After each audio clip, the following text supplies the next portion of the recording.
Alhamdulillah akhirnya Piala Dunia datang lagi Bung ya. Setelah terakhir kan 2018 di Rusia 2018 ya? Rusia. Iya betul sekali. Bung, daripada berdiri kan kita pegel nih. Bener-bener Sambil San. duduk yuk. Lebih enak nih San. Saya Bang duduk. Oke. Pakai gamis lagi gimana nih? Duduknya kayak orang Arab ya. Alhamdulillah. Assalamualaikum. Assalamualaikum. Waalaikumsalam. Nah, kita bakal kita bakal ngebahas banyak hal nih Bang. Jadi kan yang namanya Piala Dunia kan ya ada venue yang dipakai, terus ada juga yang sering ingin diperhatikan orang-orang itu adalah bagaimana peta persaingan dan juga pemain yang berpotensi tampil menonjol ya. Namun pertama-tama mari kita akan ngebahas stadion dulu Bang ya. Stadion apalagi kan Qatar juga kita tahu kan benar-benar mempersiapkan diri bahkan sejak 2015 sudah membangun stadion-stadion kan. Nah, megah juga ya stadionnya Bang, 88-nya Bung ya. Kalau megah nih luar biasa megah ya. Soalnya kalau stadion Piala Dunia itu kan memang harus 40.000 penonton ke atas ya. Itu memang standar minimal dari stadion Piala Dunia. Yang menarik sebetulnya dari Qatar ini adalah Qatar itu kan penduduknya paling 300.000 gitu kan. Paling banyak mereka itu pendatang. Tapi stadion yang dipakai untuk Piala Dunia itu kapasitasnya di atas 40.000. Berarti kita berpikir bahwa klub-klub yang nanti bermain di situ setelah Piala Dunia harusnya kan memiliki basis supporter yang sangat banyak. Nah, itu sebetulnya dengan seperti ini kita jadi timbul pertanyaannya, setelah Piala Dunia stadion itu untuk apa? Nah, iya. Karena ada juga informasi yang mengatakan bahwa itu stadion itu bisa dibongkar untuk dipindahkan ke negara lain. Iya, seperti itu. Karena memang stadion itu untuk apa? Kalau misalkan dipakai nanti setelah Piala Dunia itu kapasitas besar-besar sekali. Sedangkan penduduk Qatar seperti 300.000 dan klub-klubnya juga cuma sedikit. Ini sebuah pertanyaan yang sangat menarik sebetulnya untuk sepak bola di Qatar, untuk stadion ini ya. Dan menariknya juga kan Bung Ahai kan sudah berpengalaman liputan di beberapa event Piala Dunia kan. Nah kalau bisa berkaca dari pengalaman dulu ketika liputan itu di negara-negara yang sebelumnya dibandingkan dengan Qatar itu kira-kira seperti apa sih Bung kalau misalkan ini? Yang paling menarik sebetulnya kalau membandingkan Piala Dunia di Qatar dengan Piala Dunia sebelum-sebelumnya adalah lingkup negaranya ya. Kalau biasanya itu kan stadion atau negara-negara penyelenggara Piala Dunia itu luas sekali gitu. Misalnya di Afrika Selatan gitu ya. Kadang untuk pindah dari satu stadion atau kota satu ke kota lain, kalau di Afrika Selatan tuh bisa memakai pesawat, harus pakai pesawat. Karena kalau pakai mobil tuh bisa 18 jam, bisa 14 jam, itu nggak mungkin kalau pakai mobil. Jadi kita harus pakai pesawat. Nah kalau di Qatar sebetulnya itu kan stadionnya, negaranya kecil. Nah ini sebenarnya agak menguntungkan buat para jurnalis atau peliput-peliput sepak bola Piala Dunia. Jadi tidak membutuhkan kendaraan yang benar-benar sulit untuk dapat. Jadi bisa naik transportasi umum, misalkan dari satu stadion pindah ke stadion lain atau ke kota lain, itu lebih dekat atau lebih cepat. Atau misalkan pindah untuk meliput markas mereka, itu lebih enak lagi. Nah itu sebetulnya perbedaan antara Piala Dunia di Qatar dengan Piala Dunia lain. Soalnya sebelumnya yang namanya markas tim itu selalu ada di pelosok, di luar kota, jauh sangat sekali. Nah sebetulnya itu adalah PR buat jurnalis atau supporter jika ingin menyambangi atau mengunjungi markas mereka. Itu sebetulnya PR yang sangat berat, luar biasa berat jika pertandingan itu digelar sebelum Piala Dunia di Qatar. Kalau Qatar saya rasa sih karena negaranya kecil, jadi mobilisasi para wartawan atau supporter saya rasa agak lebih mudah ya. Nah tapi kan jadi pekerjaan rumah gitu Bang kan dengan luas yang tidak seberapa lah mungkin jika dibandingkan dengan taruhlah Rusia atau Brazil yang kita tahu negaranya luas kan. Luas. Itu bagaimana nanti mungkin secara akomodasi baik itu akomodasi dari untuk supporter, untuk wartawan atau untuk tim sendiri bahkan kan 32 tim bukan tim yang sedikit kan Bang. Itu gimana tuh? Nah kalau yang saya sebutkan tadi ya, kalau di Piala Dunia sebelumnya itu kan memang misalkan nih, misalkan kita ambil gambaran Piala Dunia itu di Indonesia misalkan. Pertandingannya digelar di Stadion Utama Senayan, grup A misalkan, itu bisa jadi markasnya aja di Gunung Salak sana di Bogor, di kaki gunung. Jadi mereka itu untuk wartawan, untuk meliput tim itu bisa jadi harus menyewa mobil. Karena tidak ada kendaraan umum di sana.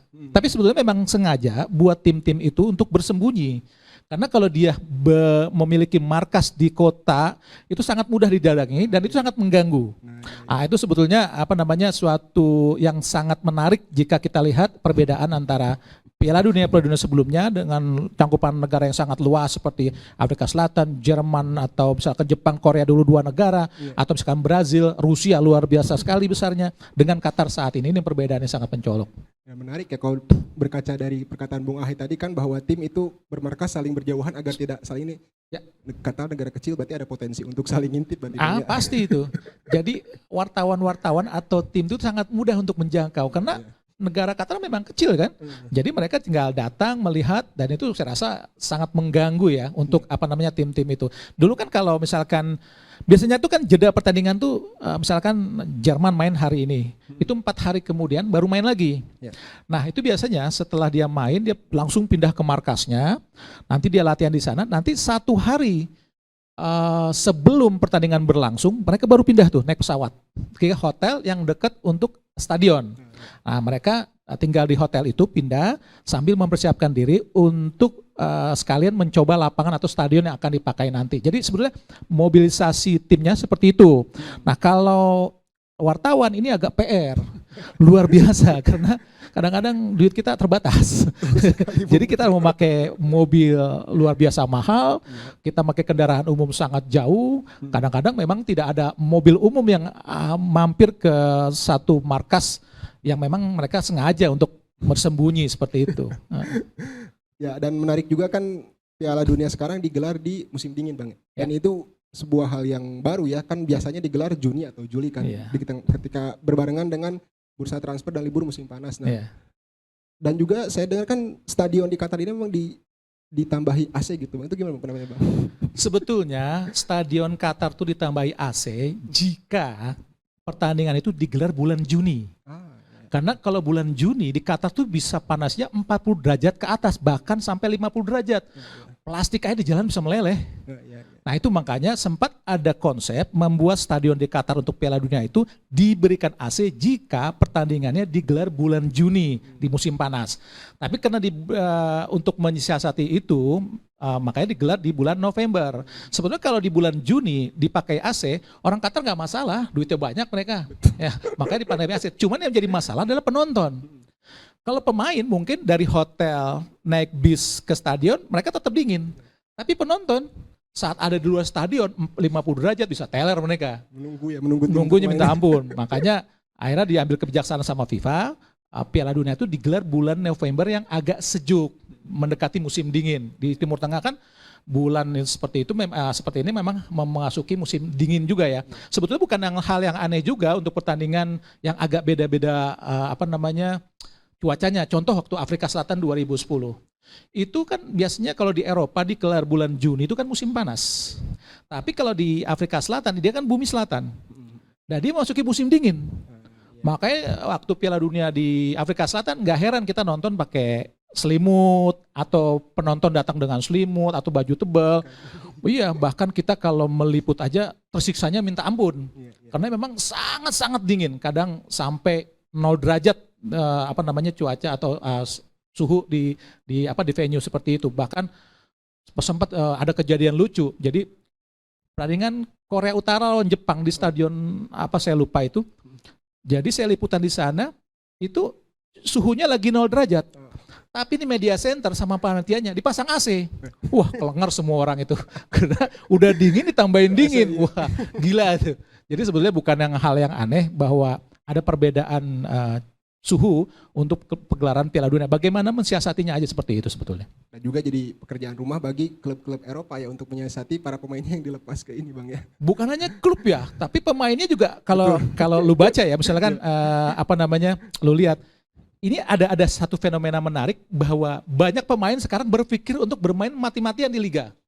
Biar nggak dipanggil. Bukan masalah dipanggil. Kalau dia mati-matian, dia cedera, hilanglah kesempatan untuk main di Piala Dunia.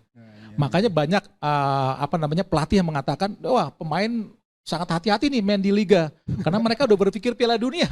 Jika misalnya cedera mereka nggak dipanggil Piala Dunia. Tapi jika dia main jelek nggak dipanggil Piala Dunia.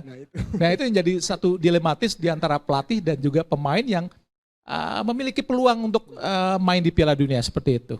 Nah, ini terakhir untuk soal stadion ya Bang, kan Qatar ini kan sempat diterpa isu HAM lah Bang ya dalam masalah pembangunannya gitu. Nah berdasarkan pengalaman Bung Ahe sendiri kan meliput beberapa event Piala Dunia, apakah memang baik itu dulu di Korea, Jepang atau misalkan ketika di Afrika Selatan, apakah memang sebelum Piala Dunia sempat sering beredar isu seperti itu Bang? Yang namanya penyelenggaraan Piala Dunia itu, khususnya negara-negara di Eropa dulu ya, sama aja lah. Maksudnya isu-isu tentang HAM tuh selalu mereka dengungkan. Mereka biar gimana pun negara yang sangat bebas ya. Jadi apapun yang tidak sesuai dengan kepentingan salah satu pihak, pasti mereka bicara. Begitu sangat di Afrika Selatan juga hal-hal seperti itu mereka bicarakan. Mereka memang sangat bebas untuk membicarakan hal seperti itu. Di Qatar juga begitu. Jadi banyak-banyak isu, bahkan di Qatar ini bukan hanya isu tentang hak asasi manusia dan pekerjaan, tapi masalah politik yang Ukraina, bagaimana PBB sudah ikut campur untuk mendesak agar Italia main atau Iran didiskualifikasi. Memang event apapun, mau Piala Dunia, mau Olimpiade, mau Euro, selalu ada hal-hal seperti itu. Karena memang negara mereka memang sangat liberal ya, demokratis sekali. Ya, mereka menyuarakan pendapat mereka juga banyak gitu. Pastinya seperti itu. Nah, tadi kita sudah bahas soal stadion dan juga bagaimana kita sudah bisa melihat megahnya stadion di Qatar dan juga bagaimana proses pembangunan yang sudah mereka tempuh, dan juga kita membahas bagaimana nanti prediksi mobilisasi di sana, kan mobilisasi pemain, mobilisasi wartawan dan juga para supporter. Selanjutnya kita akan membahas tentang ini kan yang namanya Piala Dunia kan pasti ada negara-negaranya, 32 negara akan bertanding kan. 32 negara sudah terbagi dalam 8 grup yang akan bertanding tanggal 20 November sampai 18 Desember mendatang. Untuk Bung Ais sendiri, Bung, jagoin siapa, Bung? Tahun ini, Bung. Jagoin siapa? Jagoin. Tim. Ya, tim. Argentina lah. Argentina masih ya. Argentina. Kenapa Argentina, Bung nih? Karena Argentina itu buat gue ya, salah satu dulu banget sebelum sepak bola tuh mengglobal menjadi permainan yang agak sama semua permainannya. Kalau lihat lu main bola sekarang kan semua negara mainnya nggak ada yang beda. Kalau dulu mungkin kita bicara Italia, tim Grendel, Catenaccio, Brazil dengan Jogo Bonito, Samba, Inggris dengan kick and rush, atau misalkan Jerman dengan tim diesel. Sekarang main bola sebenarnya agak sama. Nah dulu kenapa gue suka Argentina adalah karena satu-satunya tim yang memiliki kryptonite-nya si Brazil. Jadi kalau melawan Brazil, antitesisnya ada di Argentina. Itu yang gue suka, karena Brazil itu adalah satu-satunya tim yang menurut gue sangat fenomena saat itu ya. Tapi jika melawan Argentina, mereka seperti mati rasa. Itu makanya gue suka Argentina. Ya kan, dan juga emang persaingan Brazil Argentina kan juga sangat luar biasa. Sangat luar biasa ya, mereka di Copa America ataupun di Piala Dunia seperti itu. Dan juga untuk persaingan sendiri menilik grup-grupnya tadi, Bung, kira-kira prediksinya grup mana nih yang bakal paling rame gitu, grup neraka gitu kira-kira? Kalau gue ngelihatnya grup sebelah kiri ya. Sebelah kiri ya? Sebelah kiri, kena mungkin Argentina nanti bisa ketemu dengan Netherlands atau misalnya dengan Brazil sebelah kiri. Kalau di kanan kan ada Prancis, mungkin Inggris, tapi sebelah kiri menurut gua agak berat. Agak berat ya? Berarti Argentina potensi tersingkir di awal dong, Bung, gitu, Bung. Mungkin bisa jadi ya, tapi menurut gua sih bisa masuk semifinal lah. Ketemu Brazil di semifinal nanti. Dan juga yang menarik kan untuk Piala Dunia kali ini kan ya cukup banyak lah kuda hitam, Bung ya. Kuda hitam kayak Kanada.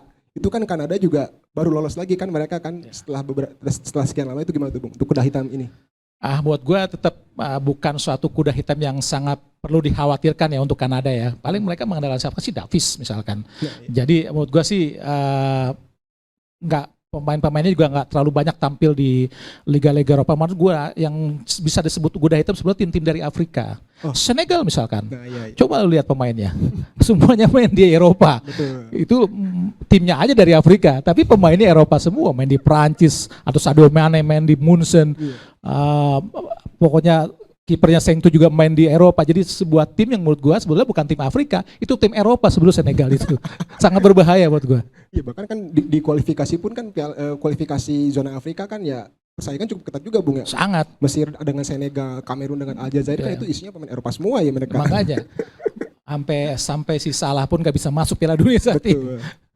Aduh, dan juga kembali ke Argentina nih. Argentina kan sempat beredar kabar bahwa Piala Dunia sekarang adalah the last bagi seorang Lionel Messi. Kita ingatkan dulu, Bung, 2014 bagaimana dia trofinya diliatin tuh sampai pengen banget kayak gitu kan, tapi dia nggak dapat. Akhirnya itu gimana, Bung, untuk tahun ini? Yang agak membedakan ya kalau ngeliat Argentina itu sebenarnya kita bisa melihat profil pemainnya agak mirip sebenarnya Maradona dengan Messi. Dulu Maradona bisa membawa Argentina Piala Dunia 86 atau runner up Piala Dunia 90 itu hanya seorang Maradona loh. Mungkin ada Caniggia, ada Burruchaga, ada Ruggeri, ada Pumpido, ada Goicoechea, ada Valdano 90 udah nggak main. Orang bicara hanya Maradona. Jadi Maradona dibantu 10 pemain lain. Nah, tapi Maradona sukses untuk membawa Argentina juara Piala Dunia 86 sampai finalis Piala Dunia 90. Bedanya sama Messi adalah Messi membutuhkan rekan-rekan yang agak levelnya agak tinggi ya. Makanya di Barcelona dia sangat sukses karena ada Xavi, Busquets, Iniesta, Pedro, misalkan waktu itu ada David Villa, ada Puyol. Jadi memang Messi pemain yang sangat luar biasa hebat ya. Magisnya memang secara teknik, aduh, untuk pemain sekarang sih menurut gue nggak ada ya. Tapi dia tetap membutuhkan hal itu untuk sukses. Dan Maradona tidak. Nah, itu membedakan antara Maradona dengan Messi. Messi di Piala Dunia 2014 waktu masuk final kalah lawan Jerman, memang dia sukses untuk membawa dia sampai final menjadi runner up tapi kalah sama Jerman. Tapi kita lihat bahwa Messi agak kesulitan saat menghadapi Jerman itu. Dan dia tidak bisa sedikit membawa rekan-rekannya untuk bisa tampil lebih lepas. Jadi menurut gue sih yang agak membedakan Maradona dengan Messi adalah hal seperti itu. Karena gue pernah ngelihat ya, Maradona tuh latihan. 2010 dia jadi pelatih. Dia jadi pelatih aja itu pemain masih kagum-kagum gitu ngeliat Maradona. Padahal di situ ada Messi, ada Veron, ada semua segala macam. Tapi orang tidak terlalu melihat Messi, masih melihat Maradona. Itu yang membedakan Maradona dengan Messi. Leadershipnya lebih kuat Maradona dibanding Messi. Tapi bukan berarti Messi itu bukan pemain yang nggak hebat, luar biasa hebat. 6 Ballon d'Or adalah bukti bahwa dia adalah pemain luar biasa. Dan itu kan terbukti ketika Copa America kemarin kan, ketika Messi ditopang nama-nama kayak Di Maria, Paul, mereka bisa meraih itu juga kan, trofi juga akhirnya kan ya. Nah itu tadi bahwa Messi memang sangat butuh dikelilingi oleh pemain-pemain yang memiliki karakter yang lebih kuat lagi untuk bisa sukses. Ini agak yang tadi gue sebutin ya, agak membedakan dengan Maradona, antara Messi dengan Maradona. Messi sangat membutuhkan itu dan terbukti bisa menjadi juara Copa America dan mengalahkan Italia di finalissimo ya. Itu jadi membuktikan bahwa memang Messi benar-benar kartu as buat Argentina, tapi dia tetap membutuhkan dukungan yang luar biasa kuat dari level pemain yang lebih kuat lagi. Dan untuk negara-negara lain gimana nih Bung? Kan tetap aja kan untuk Piala Dunia sekarang ya, negara-negara yang kita sebut negara tradisional ya, kayak Brazil, Jerman, Prancis, Inggris pun sudah memastikan tempat itu untuk mereka sendiri. Prediksinya gimana itu Bung, negara-negara itu Bung?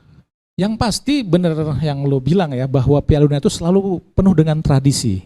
Misterinya sebenarnya agak kecil ya, karena yang juara itu adalah tim-tim memang secara tradisi kuat di Piala Dunia.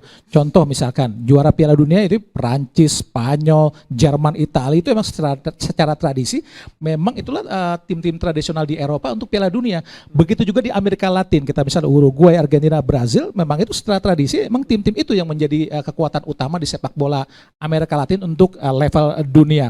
Dan untuk Piala Dunia kali ini gue sangat yakin bahwa orang boleh menjagokan Argentina, tapi orang tidak boleh melupakan atau memandang sebelah mata dari Brazil. Lihat Brazil, siapa yang tidak takut dengan Brazil dari mulai depan sampai belakang. Itu pemain dari kiper Alisson Becker, atau di belakang ada Marquinhos, ada Thiago Silva, di tengah misalnya ada Vinicius, atau misalkan di Firmino, Anthony di MU. Itu menggambarkan bahwa ngerinya kekuatan Brazil mungkin yang bisa mengimbangi, mungkin mengalahkan Argentina di semifinal nanti.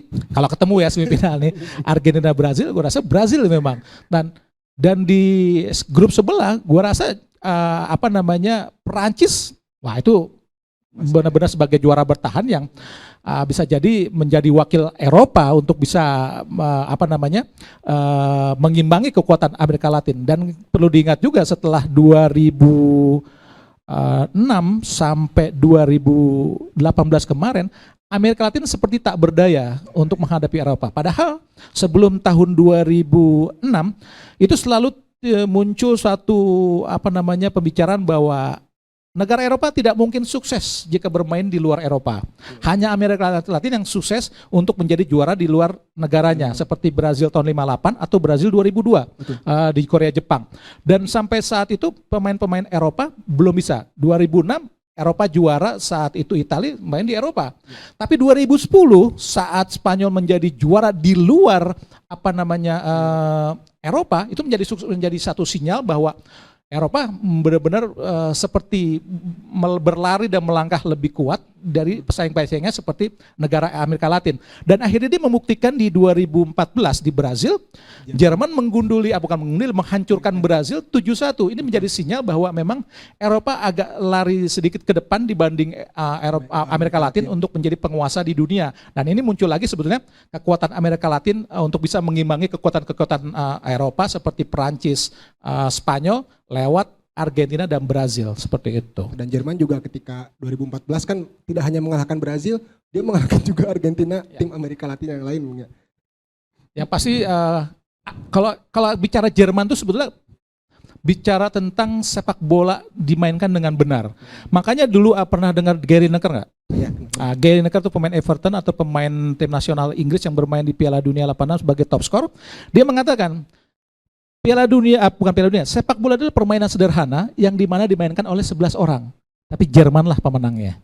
Nah, itu menggambarkan bagaimana kekuatan Jerman dalam sepak bola. Yang bisa mengalahkan Jerman sebetulnya kan tim-tim dari Amerika Latin.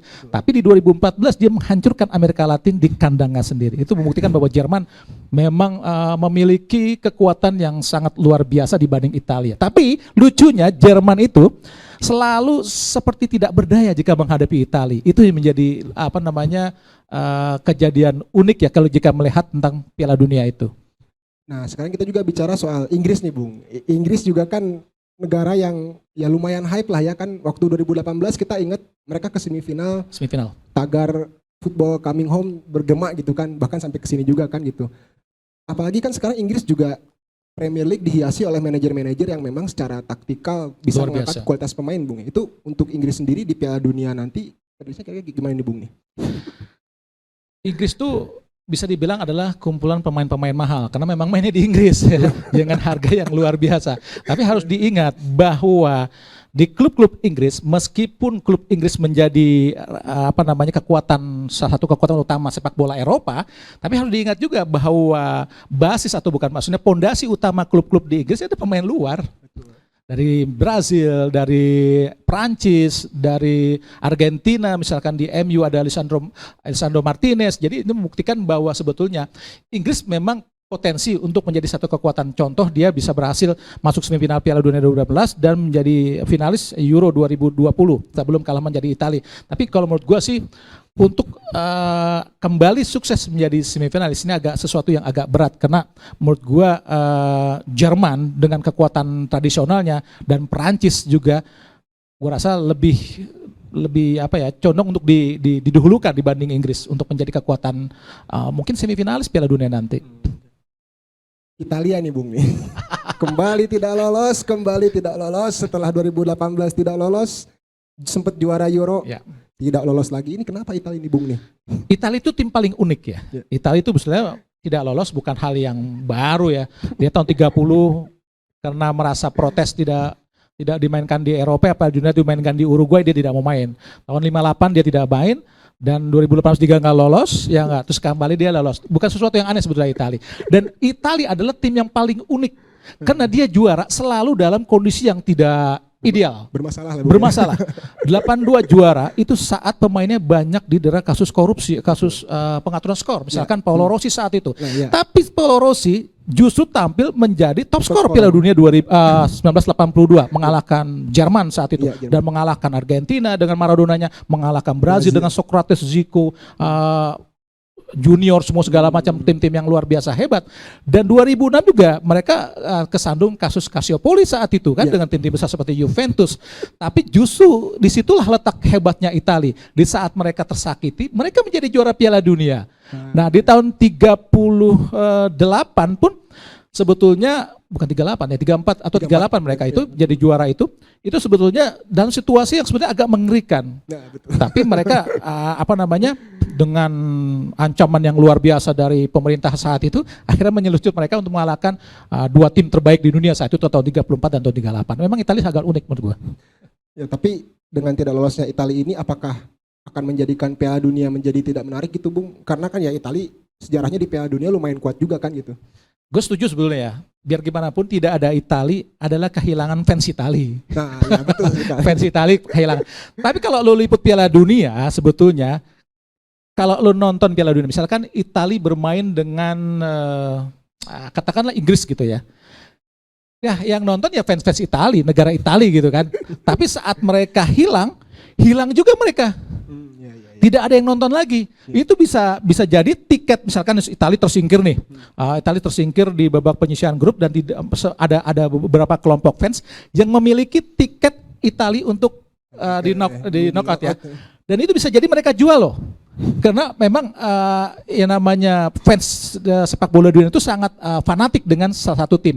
Jadi kehilangan Italia kehilangan buat fans-fansnya, tapi buat FIFA ya tentu saja itu menjadi satu kerugian untuk tontonan sebetulnya. Karena memang di Piala Dunia itu kalau kita lihat dulu pernah ada Ghana sama Jepang main. Oh, iya. Itu gue megang tiket itu banyak yang minta ampun.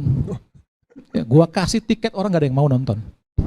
Karena memang mereka itu sangat, tadi gue bilang sangat fanatik dengan tim yang dia suka. Itu yang menjadi kerugian jika salah satu tim besar tidak bermain. Tapi secara komersial atau secara sponsor, kan Piala Dunia atau event-event besar seperti Piala Dunia atau Euro atau Olimpiade, mereka kan sudah jual paketnya, jadi sponsornya tetap aja nggak berkurang. Seperti itu. Mungkin tim yang fans-fans yang mendukung Italia agak sedikit malas untuk pergi ke nonton bola gitu. Dan juga untuk 2022 ini kan kita menyambut kembalinya Belanda nih. Setelah Belanda tidak lolos kan 2018, sekarang mereka kembali lolos ke Piala Dunia. Ini kan Belanda juga ya samalah seperti halnya Jerman, Prancis, Inggris, Italia kan juga sejarahnya juga kuat tuh Bang. Kalau Belanda sendiri kekuatannya gimana Bung kira-kira? Kalau Belanda itu di grup A ya, itu menurut gua sih ya Qatar nggak perlu dilihat lagi lah. Maksud gua sih Senegal sama Belanda itu bisa jadi tim yang akan lolos babak berikutnya. Ya kita tahu ya bagaimana Louis van Gaal meramu tim-tim pemain-pemain mereka untuk tampil di Piala Dunia ini, lolos ke Piala Dunia pun dengan sesuatu yang sangat baik. Dan biar bagaimanapun Belanda adalah tim yang bisa dibilang cukup sukses lah di Piala Dunia. Dia lolos Piala Dunia 74, 78, terus tahun 2010 pun lolos dan semifinal 2014. Jadi membenarkan bahwa memang mereka adalah salah satu kekuatan sepak bola di Eropa. Bahkan ya banyak pengamat yang mengatakan dibanding Jerman, pemain bola Jerman atau Belanda, pemain Belanda yang lebih berbakat dibanding pemain Jerman. Tapi secara keberuntungan pemain Jerman atau tim Jerman yang lebih sukses dibanding Belanda. Karena memang Belanda itu dari dulu tuh banyak percikan-percikan dalam sebuah tim ya. Dulu kita ingat bagaimana tahun 78 Johan Cruyff tidak mau bermain hanya gara-gara masalah nomor punggung atau sponsor segala macam. Itu membuktikan memang dari dulu tuh Belanda tuh selalu menyimpan konflik-konflik seperti itu. Walaupun kita tahu bagaimana fenomena sepak bola saat ini, itu bisa jadi adalah salah satunya andil dari pelatih-pelatih Belanda atau pemain-pemain Belanda. Orang boleh melihat bahwa Arrigo Sacchi bisa merevolusi sepak bola di dunia dengan Corto Stretto pendek merapat yang sangat populer di tahun 90-an lewat AC Milan dengan trio Belandanya. Tapi harus diingat juga bahwa sepak bola yang berkembang di Barcelona khususnya di Spanyol itu adalah salah satunya andil dari pelatih asal Belanda dan juga Johan Cruyff, dan bagaimana mereka memadukan sepak bola dari unsur Belanda dan akhirnya menghasilkan suatu konsep sepak bola saat ini disebut tiki taka. Padahal tiki taka itu banyak orang di Spanyol itu mengatakan bahwa itu dasarnya dari Belanda seperti itu. Yang dibawa oleh ini ya, yang dibawa oleh ke Barcelona itu kan dibawa oleh Johan Cruyff juga kan. Ya, pastinya, ya seperti itu. Nah itu untuk tim-tim ya, untuk potensi dari tim dan juga peta persaingan di timnya. Tapi kan yang namanya tim pasti ada pemain dong. Iya dong, ada pemain kan. Nah ini pemain ini juga menarik Bang untuk kita bahas nih di Piala Dunia ini. Kira-kira ini selain tadi kan kita udah bahas Messi ya, dan itu Messi memang jadi fokus di Piala Dunia ini karena dia sudah berkali-kali mengatakan bahwa saya sangat ingin memenangi trofi ini dan ini jadi Piala Dunia terakhir bagi saya. Namun selain Messi sendiri kan, kira-kira Bung ada nggak pemain-pemain yang memang potensial juga untuk bisa memberikan gebrakan gitu di Piala Dunia kali ini? Harusnya Lewandowski ya dari Polandia, walaupun tampilnya merupakan giveaway ya setelah Rusia disingkirkan secara paksa. Tapi sebetulnya Lewandowski itu adalah salah satu striker yang sangat mengerikan sebenarnya di Eropa. Tapi di Barcelona seperti terpendam. di Inggris juga kita bisa lihat ada Harry Kane, jadi seorang striker yang menurut gua sangat luar biasa ya, bagus ya. Tapi biar gimana pun sudah disebutkan Messi akan menjadi satu fenomena tersendiri, dan Ronaldo juga dari Portugalnya adalah salah satu pemain yang sangat cukup perlu diperhatikan, dan juga bagaimana pemain-pemain lawas seperti Luis Suarez di Uruguay itu menjadi satu fenomena tersendiri di luar pemain-pemain muda lain. Menurut gua pemain-pemain yang akan melejit seperti misalkan Vinicius dari Brazil, itu pemain-pemain yang menurut gue sangat perlu diperhatikan selain pemain-pemain legend seperti Messi, Ronaldo, Lewandowski, ya, banyak lagi menurut gue, Alisson Becker atau misalkan Marquinhos, ya itu salah satu back-back yang menurut gue sangat mungkin menonjol penampilannya di Piala Dunia nanti. Dan untuk kira-kira untuk kan bicara Piala Dunia juga kan ada negara-negara Asia juga kan, negara-negara Asia yang ikut kayak Jepang, Korsel gitu. Nah itu untuk pemain-pemain Jepang dan Korsel sendiri dan juga untuk mereka sendiri itu gimana sih Bung kira-kira Bung? Masih bisa nggak mereka untuk bicara jauh gitu kan? Malah Jepang menargetkan sampai ke perempat final kalau nggak salah tuh. Jepang tuh sebetulnya secara individu yang atau Korea juga tidak terlalu menonjol dibanding pemain-pemain negara Eropa lainnya. Tapi yang membedakan negara Eropa dengan Jepang atau Korea adalah kolektivitas mereka dan spirit mereka. Itu yang membuktikan bahwa mereka selalu yakin untuk bisa melaju ke babak berikutnya, walaupun Jepang dan Korea hanya menjadi pot 3 di Piala Dunia kali ini bersama Iran misalkan. Tapi menurut gue potensi untuk bisa memberikan kejutan cukup besar ya, walaupun Jepang sendiri di grup C ya itu sangat sulit ya untuk bisa mengalahkan tim-tim di atas. Begitu juga ke Korea, mungkin ada Song Min dari Spurs atau Kim Min Jae misalkan dari Napoli. Menurut gue agak sulit juga lah untuk tim-tim Asia saat ini untuk bisa berbicara banyak di Piala Dunia 2022 ini. Tapi menarik juga kan untuk Jepang kan kemarin mereka sudah merilis skuad yang akan tampil di Piala Dunia, dan mungkin sekitar 80-90% itu pemain-pemain dari Eropa juga kan. Itu akan berpengaruh juga untuk performa mereka nanti di Piala Dunia. Sudah pasti, yang pasti kan Eropa itu kan menjadi barometer kekuatan sepak bola dunia ya. Bagaimana Firmino, Kubo di Jepang itu membuktikan bahwa mereka tampil di Piala di kompetisi Eropa itu kan akan membuat mereka secara pribadi meningkat performanya. Itu yang membuktikan bahwa tim seperti Senegal yang tim pemainnya banyak di Eropa, dan juga Jepang yang selain bermain di klub mereka sendiri J-League dan bermain di Eropa, itu akan menjadi pembeda dengan tim-tim Asia lainnya untuk bisa berbicara banyak di luar spirit dan kualitas mereka yang selalu mereka pertontonkan untuk bisa sukses. Karena Jepang juga pernah sukses untuk bisa melaju ke babak berikutnya, begitu juga Korea bahkan bisa sampai semifinal seperti itu. Dan untuk pemain-pemain muda sendiri nih Bung, kan cukup banyak juga nih pemain-pemain muda yang akan menjalani debut ya di Piala Dunia kali ini. Itu untuk pemain-pemain muda ini apakah ada potensi bagi mereka untuk unjuk gigi, ataukah pada akhirnya mereka juga akan kalah oleh para pemain-pemain berpengalaman, gimana tuh Bung? Yang pasti pemain muda itu selalu memiliki tempat tersendiri ya di kejuaraan apapun. Mungkin 2006 saat pertama kali diperkenalkan award untuk pemain muda Lukas Podolski, atau 2010 Liga Thomas Muller. Menurut gue juga saat ini banyaklah pemain-pemain muda, khususnya pemain yang dibilang pemain muda untuk mendapatkan award ya 21 tahun ke bawah, misalkan kayak Pedri atau Gabi atau Bellingham, itu menurut gua, atau Jamal Musiala dari itu jadi Bunsen Jerman. Menurut gua itu adalah pemain-pemain yang menurut gua sangat memiliki potensi yang sangat luar biasa untuk bisa berbicara banyak, khusus Pedri dari Spanyol. Menurut gua itu salah satu, semoga bukan salah satu kandidat kuat buat gua ya untuk bisa meraih award jika Spanyol juga bagus penampilannya di Piala Dunia ini, seperti itu. Dan juga kan selain pemain-pemain yang akan tampil ya banyak juga lah ya bintang-bintang yang harus menepi kan Bang ya. Seperti halnya Italia yang tidak lolos, ada juga nama-nama kayak Erling Haaland tidak main karena Norwegia tidak lolos. Begitupun dengan Alaba yang Austria tidak lolos. Itu pemain-pemain itu kehilangan pemain-pemain yang bisa dibilang mereka tengah moncer nih di kompetisi Eropa sekarang, tapi tidak adanya pemain itu di Piala Dunia. Apakah akan memberikan pengaruh sama seperti halnya tidak ada Italia di Piala Dunia gitu Bang? Jadi nggak seru gitu Piala Dunianya. Piala Dunia tetap Piala Dunia. Betul. Yang ditonton tuh bukan pemain-pemain per individu. Memang Haaland di Manchester City sangat luar biasa, bagaimana dia sangat subur untuk mencetak gol. Tapi Haaland juga harus bisa dilihat, dia bisa mencetak gol karena sekelilingnya pemain bagus. Jadi banyaklah pemain-pemain saat ini yang tampil di Piala Dunia, misalkan kayak Mbappe, salah satu pemain dari Prancis yang sangat perlu diperhatikan. Jadi tidak bermainnya banyak pemain bintang di Piala Dunia itu kan bukan hal yang baru. Sudah jauh-jauh hari banyak kejadian-kejadian seperti tahun 78 pun Johan Cruyff juga tidak mau bermain. Jadi biasa-biasa aja Piala Dunia tetap berjalan dan menghasilkan tim-tim yang luar biasa hebat juga. Bagaimana tahun 78 muncul Antonio Cabrini dari Italia, dan kita akan bisa melihat bahwa Piala Dunia bahkan bisa dibilang tempat munculnya nanti adalah bintang-bintang besar seperti itu.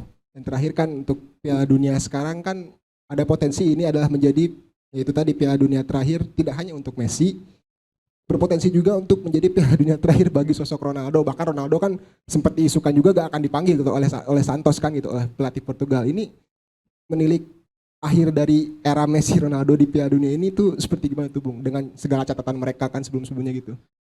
Bintang besar itu selalu hilang ya. Biar gimana pun dulu kita tahun 86 bagaimana Zico, Socrates menjadi lawan sepadan buat Maradona, ada Michel Platini saat itu. Kehilangan pemain besar sudah pasti sangat sangat disayangkan ya untuk penggemar-penggemar sepak bola di dunia. Begitu juga eranya Messi dan Ronaldo. Mereka biar gimana pun harus hilang. Walaupun kita untuk pemain seperti Messi mungkin 50 tahun lagi baru muncul lagi pemain seperti Messi. Kalau Ronaldo tuh buat gue pemain hebat, tapi dia bisa dibentuk lewat latihan yang sangat luar biasa. Itu contohkan oleh Ronaldo ya, bagaimana dia menjadikan dirinya memang menjadi menjadikan pemain yang hebat karena lewat latihan yang sangat keras, sangat disiplin. Beda dengan Messi. Messi sudah memiliki talent yang bagus, dengan memiliki atau bakat yang bagus, teknik yang bagus, tapi dibarengi dengan latihan yang luar biasa.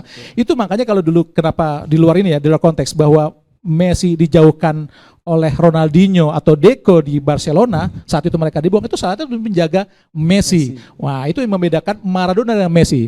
Kalau Maradona adalah memang dia tidak perlu latihan udah jago, tapi dia tidak disiplin.